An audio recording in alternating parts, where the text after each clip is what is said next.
physical properties of carboxylic acid. First, solubility of carboxylic acid. All carboxylic acid, formic and acetic acid, are more soluble in water. Means soluble in water. Why they are soluble in water? First example, acetic acid CH3COOH. It have the two functional group. First carbonyl, second hydroxyl.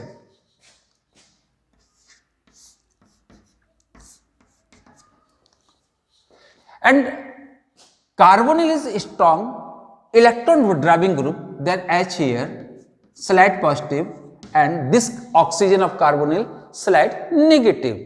And water is also polar solvent than positive charge of hydrogen of carboxylic acid and negative charge oxygen of water molecules strongly attract to each other and they are bonded by the new bond is called hydrogen bond. Why this cause of hydrogen bond? Acetic acid more soluble in water. तो यहाँ ये भी हो सकता है कि carbonyl का जो ऑक्सीजन है जो स्लाइड नेगेटिव चार्ज कैरी कर रहा है वह इस वाटर के हाइड्रोजन के साथ भी क्या कर लेगा, H बॉन्ड का फॉर्मेशन कर लेगा. तो आपका जो हाइड्रोजन बॉन्ड का फॉर्मेशन हो रहा है किसके साथ, एलिफेटिक कार्बोक्सिलिक एसिड के साथ. तो हाइड्रोजन बॉन्ड के फॉर्मेशन की वजह से all carboxylic acid soluble in water and also formic acid, propanoic acid soluble in water. Boiling point.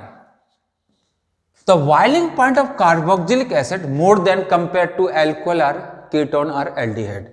इनके बॉइलिंग पॉइंट ज्यादा क्यों होते हैं? इसका बहुत सिंपल सा कॉज है. आपका जो कार्बोक्सिलिक ग्रुप है, एग्जाम्पल ले रहे हैं हम एसिटिक एसिड का, फर्स्ट मॉलिक्यूल्स, सेकंड मॉलिक्यूल्स. तो जो कार्बोक्सिलिक ग्रुप है, in carboxylic group oxygen of carbonyl negative, hydrogen of hydroxyl is positive.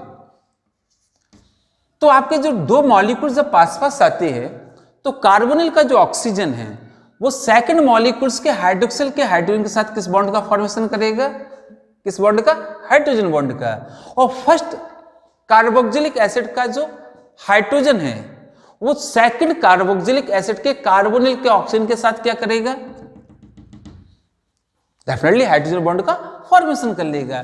तो आप ये कह सकते हैं कि आपके जो कार्बोक्सिलिक एसिड है डाइमर फॉर्म में एक्सिस्ट करते हैं, इसलिए इनका जो बॉइलिंग पॉइंट है बहुत ज्यादा होता है. और बॉइलिंग पॉइंट क्या होता है, क्रमशः बढ़ता जाता है. कैसे ग्रेजुअली बढ़ता है, जैसे आपने फॉर्मिक एसिड ले लिया तो इसका बॉइलिंग पॉइंट, फिर आप किसको ले लेंगे, सेकंड एसिटिक एसिड को ले लेंगे.